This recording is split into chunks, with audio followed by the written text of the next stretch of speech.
The Churchville Schoolhouse opens the door to the best education in history.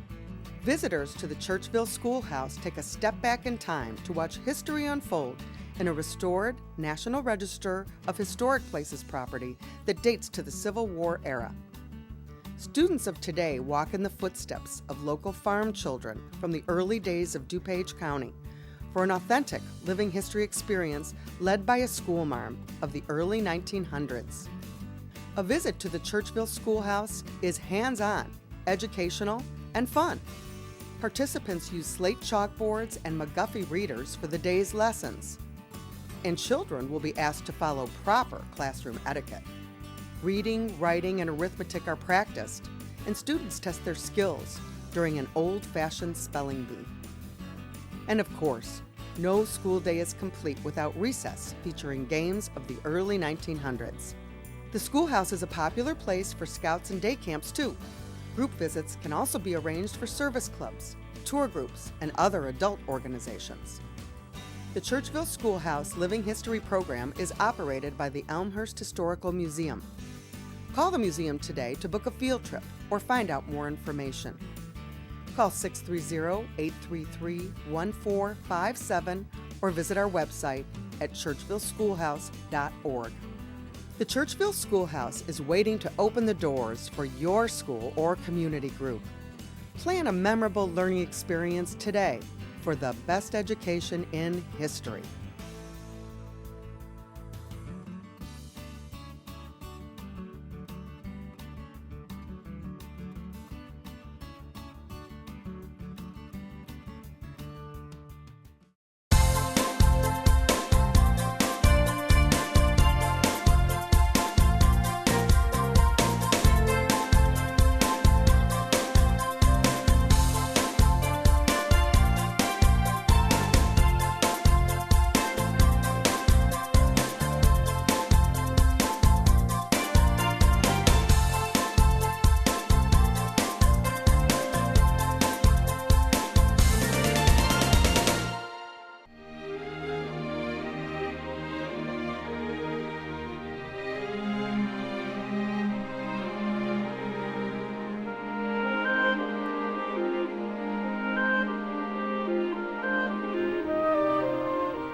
From the historic Churchville Schoolhouse, this is another edition of Elmhurst Time Travelers.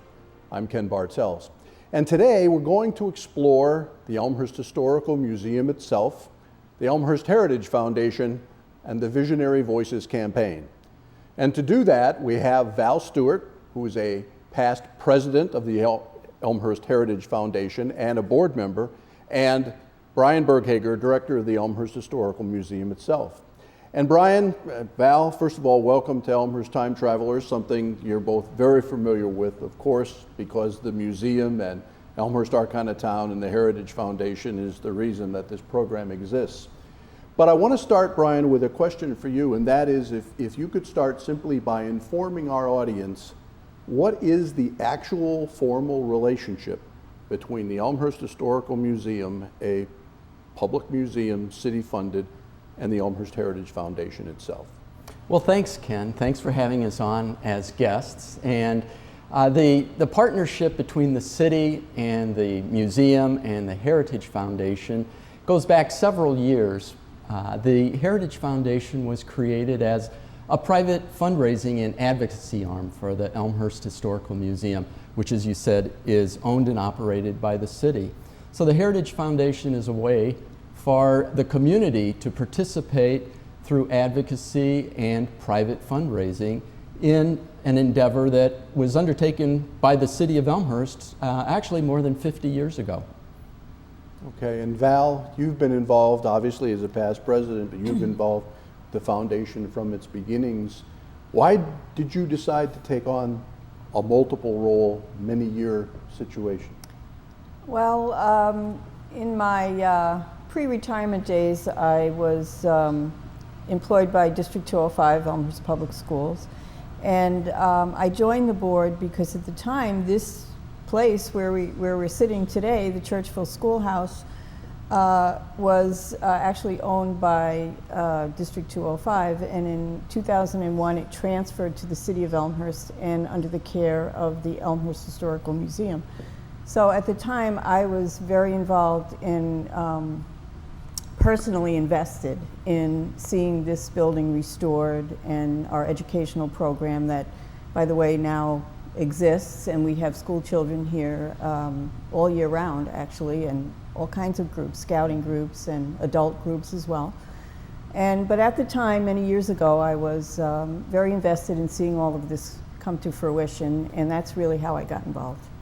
Well, and as an aside, in an earlier Elm Time Travelers program, I had Brian and former Mayor Tom Marcucci here talking about the whole process that resulted in the schoolhouse.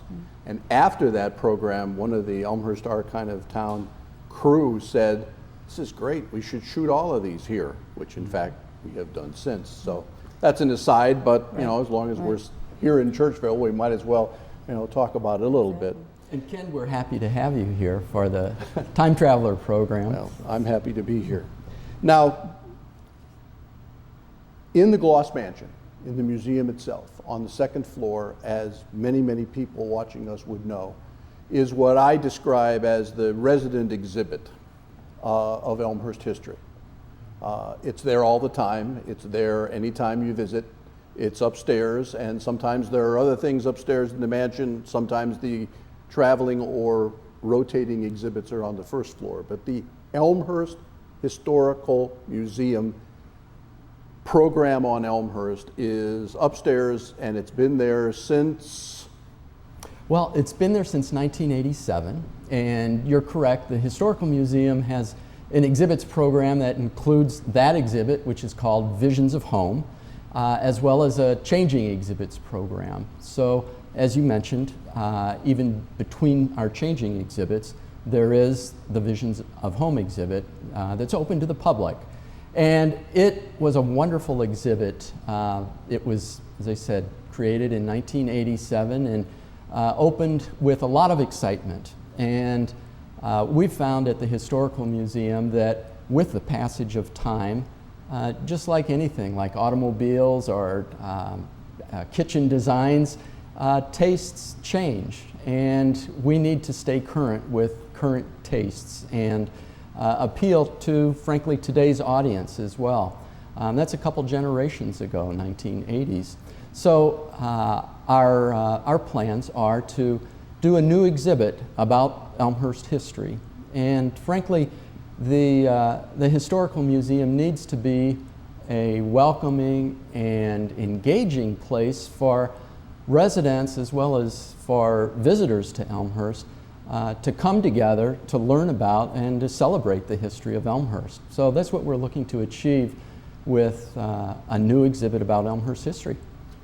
So what caused the board, the Heritage Foundation board, to decide that it was time to do something about a 26-year-old exhibit on Elmhurst history, Val? Well, we like to have a key project, for want of a better word, and once the schoolhouse was finished in 2010, we thought we needed something to be kind of our key project, or the project that we're really focused on as far as our fundraising. And it was just an obvious choice. I mean, with the exhibit being close to 30 years old, we knew that it really needed updating. And with recent budgetary constraints and things that have hit the city and the museum, we just thought this would be a good time for us to step in, because one of the things we do is enhance or try to amplify the exhibits that are done. We're there to provide funds to do that. And so it fits with our mission of education, advocacy, and fundraising. And it was just a perfect fit. The time is right. Our exhibits curator is raring to go and has done a wonderful job with a lot of recent exhibits, and we just thought it would be a great challenge for the staff and for Lance Towser, our exhibits person, to take this on as a challenge, so to speak. Well, Although, I think the community has certainly embraced the absolutely outstanding run and continuing run of exhibits and their presentation, which is a real testament to Brian and Lance and the rest of the staff, but a real testament to the Heritage Foundation Board itself to, if you will, say, you know, we want to step up our game a little bit. Exactly. And the exhibits, which are our number one move into the community, is the place to do it. Now, I thought a little bit about 1987, which is the, if you will, end year rather of the current Elmhurst exhibit. And I said to myself, well, let's see, not knowing exactly when it opened in 1987, there was a rather mammoth flood that happened in 87. So that's not in there, or if it is, it was pretty timely. That's not in there. All of the work that was done afterwards is not in there. A 16-year mayoral run is not in there. A retiring 41-year city manager is not in there. A completely rebuilt York High School is not in there. The new library is not in there. 4 successful TIF districts, or 3 successful and 1 about to be successful TIF districts. The complete redevelopment of the downtown. I mean, wow. 26 years, a lot of stuff happened. Right. So, the Heritage Foundation Board says to the staff, are you interested in a new Elmhurst exhibit? And oh, by the way, we will entertain the first capital campaign in the history of our private public foundation, our public charity, the Heritage Foundation, entitled the Visionary Voices Campaign. The Visionary Voices Campaign is for the new Elmhurst exhibit. Correct. So what's that look like? The campaign, the exhibit, how do they go together? Well, Sure, you can start, absolutely. Well, we started last spring, and we chose to start the campaign in what we're calling a quiet phase, which means that we reach out to specific people and organizations and businesses in the community to be a part and to become partners with us in seeing this come to fruition, the new exhibit. And we do that through individual meetings and one-on-ones and 3-on-1s, and we basically tell the story like we're doing right now of why we need a new exhibit, why it's so important, how it will benefit the community, how it will also give our foundation a little more visibility in the community as well, and basically give them the timeline and an opportunity to make a 2-year pledge towards the campaign. By the way, it is a 2-year campaign, and we hope to be finished with a new exhibit in fall of next year, 2014. Fall of 2014. Now, backtracking just a second. Now, you're the co-chair of Visionary Voices Campaign, along with Willis Johnson of Classic Cinemas and the York Theater. And the goals of the campaign are? The goal of the campaign is to raise $250,000. $150,000 of that is for the new exhibit, and the other $100,000 is our regular annual, over 2 years, commitment to the museum and of course to the schoolhouse. So the new exhibit budget is $150,000, and then of course we have to keep raising money because we have to keep funding our ongoing commitment to the museum every year. So those 2 factors add up to $250,000. So a silent phase, as I understand it then, is essentially it's not a secret that the Visionary Voices campaign exists, nor the goals, nor everything. I mean, that's out there in the community, but the fundraising approach at this point in time is highly one-on-one, very specific, and we haven't gotten into the world of, where are we against goal exactly to the moment that you do when you eventually go public, and that's where we are right now. Okay, we'll come back to the campaign in a second, but Brian, from the staff side, and I mean, I know you personally are involved in the fundraising, but from the staff side, what's going on the new exhibit side of this? You know, Val and the committee and the board are out raising money, and they'll continue to do that to hit the goals. What's going on the exhibit side? Well, there's a lot of work that's been going on the exhibit side that is even more behind the scenes than our quiet phase at this point.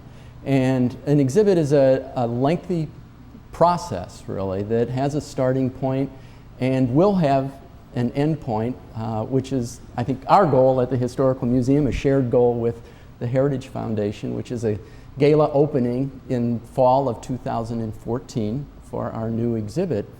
But since the campaign started, the staff has brainstormed a lot about possible approaches to telling the stories that make up the history of Elmhurst. We formed a exhibit development team comprised of staff members as well as some representatives from the Heritage Foundation Board. We actually did some field trips or road trips to other museums to evaluate how other museums have approached similar projects. And these are both large as well as smaller institutions in the area. So I like to think that we did our homework in that. And our next phase in the museum business, as we refer to it, is content development. And content development, more or less, is deciding what the story is going to be and how you're going to tell the story. And I think from early on, our exhibit development team, as well as the staff, were excited about the concept of voices being a governing concept for the direction that we were heading with our content. And we've settled on that concept of voices to tell the story through this new exhibit.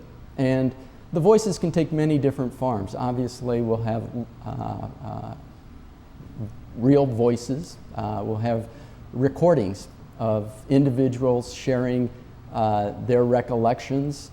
Also, I would expect that we'll have some first-person, on-the-spot reports about Elmhurst history that don't have that fog of memory or nostalgia or recollection to them. So those are some of the obvious voices. We'll be able to use the voices that we all, even today, hear in newspapers as we read newspapers. The museum also has a rich collection of personal and business papers, so we'll be able to rely on personal letters, business correspondence, advertisements, any number of voices that we create for our audience. Even photographs can be a voice if you think about it in the right way. And I recognize that we're in the content development stage, but obviously the new exhibit will utilize all the current technology that people are used to seeing and in fact used to engaging in their own personal lives. But as far as you can say, are we really going to go all the way back to arguably 1836 and create a new exhibit that will have arguably voices through 2013 or 2014? Now that seems like a pretty daunting task. Is this exhibit going to be bigger, for example, than the one that exists currently? Well, we're struggling with the challenges of the size and spaces within the Gloss Mansion. Obviously, the mansion was created as a private home. Right. It wasn't created as a public space or as a museum space.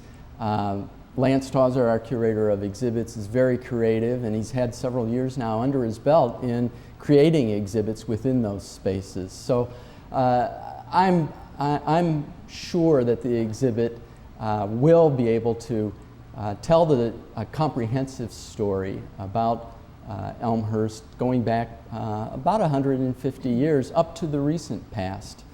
And we'll also have the opportunity to rely on, as I mentioned earlier, our museum collection, which has grown over the 50 plus years that the museum has been in operation. The museum has more than 10,000 historic photographs, some going back to, I believe, maybe 1860 or thereabouts. We also have an artifact collection that numbers more than 15,000 items, and certainly the exhibit will be drawing on that rich resource here in Elmhurst. So the selection of photographs and artifacts and actual design of the exhibit is all to come. I like to think that's the exciting part of the exhibit when it begins to take shape. At this point, it's a concept. We're really looking at developing that voice concept through different themes as opposed to a chronological string that has a start and a finish. So, back to the campaign. Visionary Voices campaign in its quiet phase, a goal of $250,000. Arguably, the goal would be reached well in advance of the exhibit opening, but regardless. So the quiet phase has been going on now for 6-7 months, maybe longer than that. I don't need a dollar amount because that's not necessarily germane, but when do you envision that the quiet phase, the one-on-one phase, would lead to a more public opportunity, the public portion of the campaign as I understand them? Well, we, right from the beginning, had said when we get close or near to at the halfway point, that's probably when we would be ready to go public with our announcement. And we're fairly confident that we will be able to do that by this fall, and which works very nicely with our event that's coming up on November 2nd. Our Heritage Foundation Gala is set for November 2nd at Drury Lane in Oak Brook Terrace. And we hope that by that date, I can state almost completely confidently that we will be able to go public as of that date, or maybe even sooner, Well, that's exciting. We're going to go to break in just a minute, and when we come back from break, I want to obviously talk about the November 2nd gala that you just referenced. But I want to talk about actually both of you and what the experience has been like to, if you will, strategize and implement a fundraising campaign for a large amount of money, and large by anybody's standards. So this is Elmhurst Time Travelers. We're talking to Val Stewart and Brian Berghager, and we'll be right back after this break. Visit elmhurst.org to explore the new City of Elmhurst website. Find out the latest Elmhurst news, pay utility bills and parking tickets, report concerns, and much more. Elmhurst.org is an ideal way to discover what Elmhurst offers your business, your family, your life. The Elmhurst Historical Museum, located in downtown Elmhurst, is proud to present award-winning exhibits for visitors of all ages. Our Adult Tea Time Talk series, family programs, and special events make learning about history interesting and fun. Admission is free, and on-site parking is available. Visit the Elmhurst Historical Museum soon. Call us today, or go to our website for the latest program details.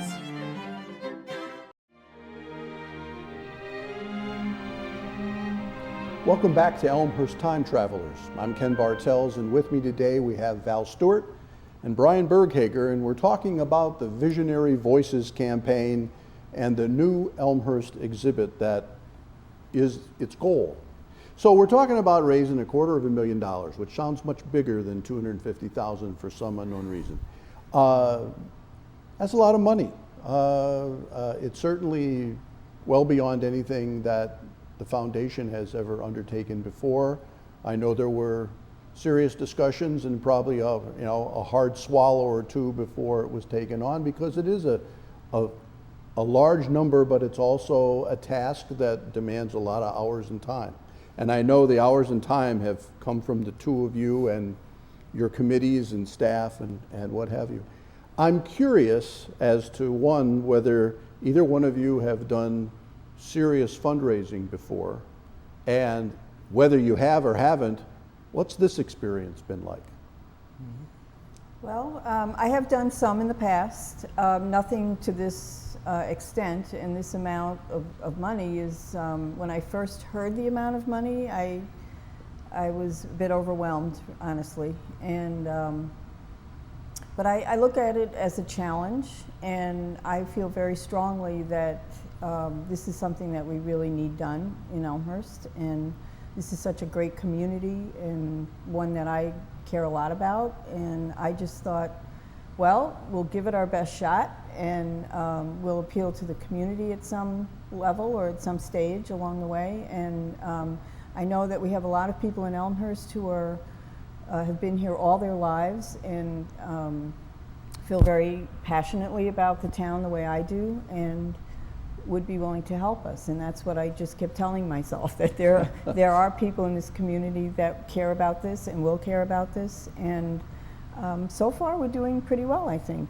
approaching Well, these and people. obviously the successes that you mentioned that would lead to a possible public portion of this campaign, and we'll talk about what that means in a minute, and getting close to the halfway mark or whatnot all, and I recognize that the numbers are not something we can really talk about openly at this point, but that's encouraging. I mean, you're talking to this point in time about, your solicitation of board and people close, if you will, closest to, because that's what you do first. Right. And then you're talking about reaching out to those people and in some cases institutions and organizations in the community that feel strongly about local history. Exactly. So, I mean, that's highly encouraging and obviously speaks well about Elmhurst, which is not any kind of a surprise to the three of us.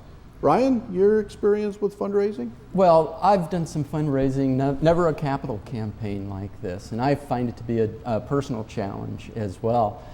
You can get excited about it. It's kind of like a long road race. You can't burn out too early. You've got farther to go before the race is finished, and I think we're all focused on the finish line, which is, as I said, next fall with a great opening for an exhibit. But the Heritage Foundation did its homework on this project too. Even though it's a relatively young organization, it has a certain level of maturity. The Heritage Foundation operates an endowment to benefit the Historical Museum. Just a few years ago, it started its membership program. It's conducted an annual fund appeal on each year for a number of years. We also have a memorial or a bequest society that's set up.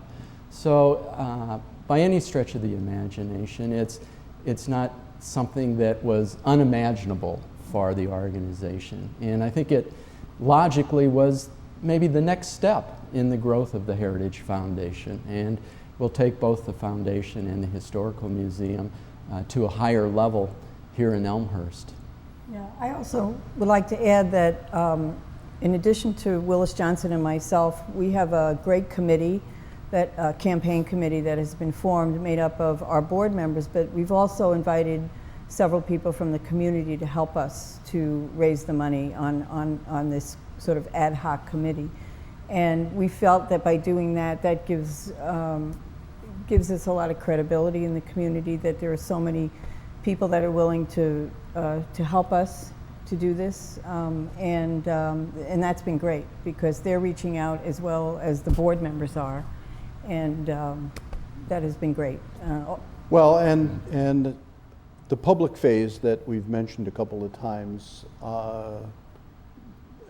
that in my mind, I'm interested in your reactions, in my mind that will be the opportunity for the Heritage Foundation, the Visionary Voices campaign, to reach out to the entire community, whether they're aware of it yet, whether they will be aware of it in relatively short order, or whether when a mailing or a special event or something happens in the public phase of the campaign, comes to their household, it will be an opportunity for them to be a part of the success of this campaign and the creation of a new exhibit, which is their history at whatever level. I mean, right now you're trying to line up big dollars from people who can afford big dollars, but down the road it's kids that come to the museum, hopefully say to mom and dad, gee,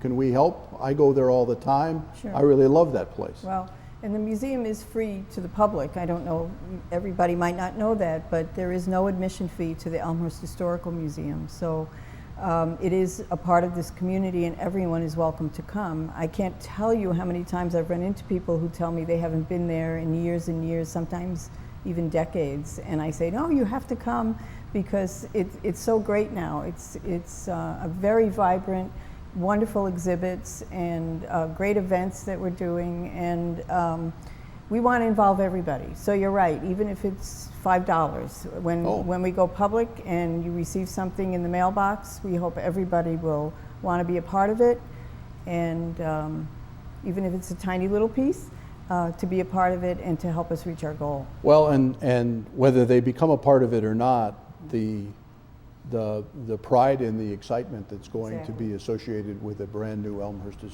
exhibit on its own history, in its own town, in its own space, on its own history, will be excited. Now, you talked about exciting special events. Now, I know the Heritage Foundation has a history of having exciting special events. They've had 3 what you term as galas, and then there was also the retirement honoring of Tom Borchert, city manager after 41 years.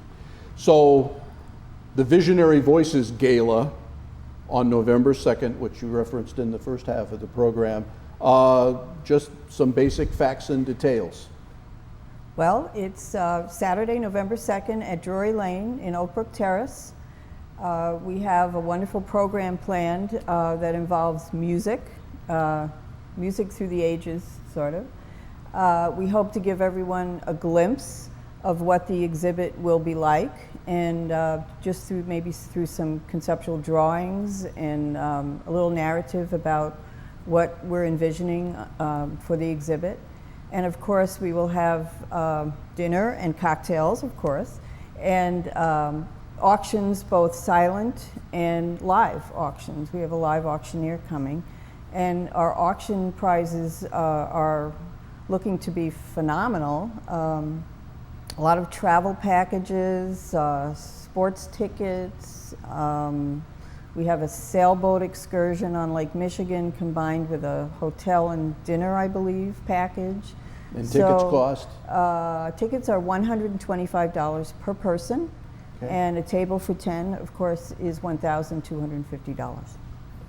Okay. And Ken, invitations have gone out for the gala event, just mailed. But ticket information or purchases can be made online at the Elmhurst Heritage Foundation website, www.elmhurstheritagefoundation.org, or folks can call the Historical Museum at 630-833-1457. So they need to look in that stack of mail that they didn't open yet. Yes. Look for that. That's gala right. invitation. And everyone is welcome. Everyone is welcome. We hope everyone will come. Yes. And Val mentioned some of those auction items, but we have auction items, I think, for everybody's budget. And it should be a very fun evening for everybody who's in attendance. We've found that there's a lot of excitement by people who have already purchased tickets, as well as some of the individuals who have become involved through donating, for instance, some of the auction items. Mm-hmm. And there will be a special award made as part of the program, Yes. it's my understanding. The foundation, usually when we have a gala, it ties in with a gala, we award the Alban Bates Award, which usually goes to, or which always goes to someone who has promoted Elmhurst history in the community and has been of service to the museum in some way. And we will be awarding someone that award on November 2nd. Okay, and past winners of that award, Brian, I know Frank Catalano Jr. And May Pearson. That's right. May May. was involved with the Historical Museum in a number of capacities for many years. Okay. Well, that sounds like a full evening. It sounds like an exciting evening. I've been to all the galas, and I not only enjoy them personally, but I recommend them to all of you watching this Elmhurst Time Travelers, and Brian has shared how to get the information. What's the new exhibit going to mean to the community beyond its opening? I mean, I know about these openings. It's going to be big, and people that you're very familiar with and people that you've never seen before are all going to want to come to the opening of the exhibit, which is exactly the way it ought to be. But what's the lasting impact of a new Elmhurst exhibit? Both of you. I mean, I'm interested in both of your Well, I think the exhibit will live in the minds of residents as a destination, something that they're proud of here in Elmhurst. I think it will engage residents on multiple levels. We do a lot of school programs at the Historical Museum and here at the schoolhouse, and this new exhibit will touch the lives of a lot of school children here in Elmhurst, and through those children touch the lives of their parents. Our exhibit will also be programmed, as we say in the museum business, so we'll have a number of public programs celebrating different themes or different historical aspects that are examined in the exhibit, and those will be about local history, about the homes that we all share here in Elmhurst, and in many instances the homes of parents or grandparents even in Elmhurst. So it will, I think, connect with people who have lived in Elmhurst for generations, but also be a touchstone for people who are moving to Elmhurst today. Sure. One of the things I think it does, and I've seen this happen in the museum, is that it brings families together and brings generations together. Sure. Because when Grandma and Grandpa bring their grandchildren in and look at an exhibit about Elmhurst history, it's a learning opportunity, or a teaching moment, as we say, because you get to talk about what my street looked like when I first moved to Elmhurst in 1962. You know what I mean? And it gives Grandma and Grandpa or Mom and Dad an opportunity to talk to the kids about their experiences and what life was like when they were growing up here. So, and for new people, it's just informative. I mean, it tells new residents what this town is all about and what a terrific community it is.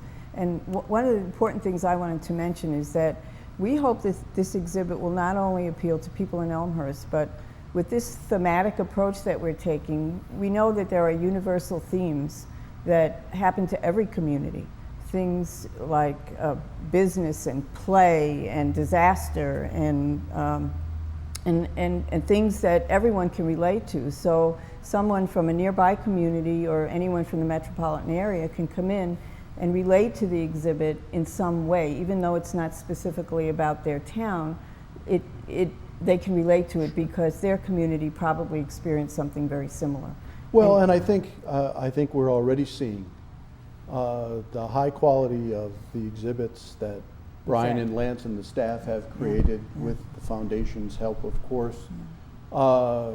We're seeing interest in those exhibits not only from people out of town, but from other communities that want these exhibits when they've run their course in Elmhurst to actually be transported and shown in other communities. And I freely expect that when the two of you look at the Visionary Voices campaign and exhibit in the rearview mirror and look at it, about that time the phone is going to ring and someone's going to say, how did you exactly orchestrate raising that money, and how did this get created, and how did you even decide to go forward? Because suddenly you're not only putting on quality programs locally, but people are looking from outside of Elmhurst and saying they know what they're doing and we perhaps could learn some things from them. I think that's another important legacy that it strikes me that comes out of something like this. We know that this exhibit will be cutting edge and the latest and newest things that are happening in museum design. So it'll be just something you got to come see. And we want to bring people into the museum. And as again, our mission is education, advocacy, and fundraising. So that advocacy for Elmhurst history is what we're all about. And the more people we can get into the museum to see this new exhibit that's why we're here. So. And in the meantime, Brian, what's there now and what's coming? The museum has a busy exhibits calendar through October 20th. We have a traveling exhibit called Our Lives, Our Stories, which explores the Depression and World War II era generations. And here in Elmhurst, we've customized the exhibit by including some videotaped interviews of Elmhurst residents recalling their lives during these periods of times. And then on November 8th, just a week after the gala on November 2, we'll open an in-house exhibit that's in production right now. It's going to examine Carl Sandburg's 11 years as a resident of Elmhurst. He lived in Elmhurst from 1919 to 1930, and that will be up through April 20th of next year. He was very productive during those years, too, in terms of his creations and writings. Absolutely. He wrote a number of his works, including the Lincoln biography, Rutabaga Stories. We're working closely with the Special Collections at University of Illinois, which is the repository of the Sandburg papers. So this will be an opportunity for visitors to see some personal things that belong to Sandburg and understand Sandburg not only as an author, but as a family man, as a community resident, and as a national literary figure who was residing in Elmhurst.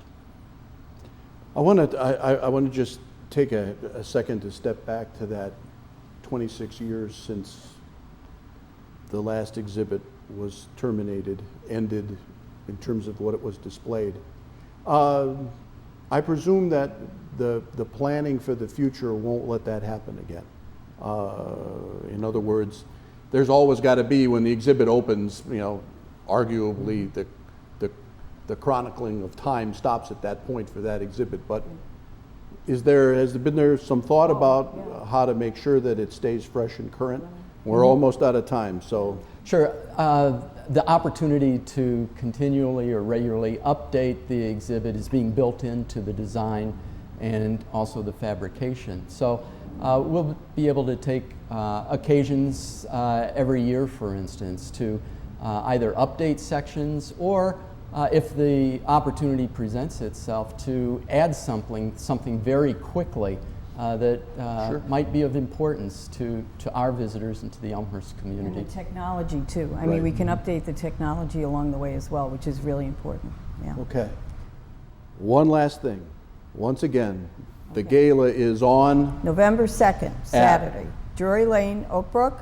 Our website is elmhurstheritagefoundation.org, and the museum phone number is 630-833-1457. Okay. The Visionary Voices Gala, which could turn out to be an exciting evening. Who knows if your fundraising goes well, what It the will. numbers It will. might be announced that night. That's right. Congratulations and thanks to you Thank both you. for being here and for all the great work you're doing. Thank you, Ken. Thanks, Ken. I'm Ken Bartels. This is Elmhurst Time Travelers. We've been talking to Val Stewart and Brian Berghager about the Visionary Voices campaign here in the Churchville one-room schoolhouse. This is Time Travelers. We'll see you again.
The Elmhurst Historical Museum, located in downtown Elmhurst, is proud to present award-winning exhibits for visitors of all ages. Our Adult Tea Time Talk series, family programs, and special events make learning about history interesting and fun. Admission is free, and on-site parking is available. Visit the Elmhurst Historical Museum soon. Call us today, or go to our website for the latest program details. Hi, I'm John Quigley, President and CEO of the Elmhurst Chamber of Commerce and Industry. In these challenging economic times, it's imperative that our residents and businesses band together to not only shop Elmhurst, but buy Elmhurst whenever possible. We have great stores in our city center, Spring Road, Butterfield Road, York and Villette Streets, St. Charles and Route 83, North Avenue and Lake Street, along North York and even Grand Avenue. I ask for your help. Let's keep our tax dollars in Elmhurst.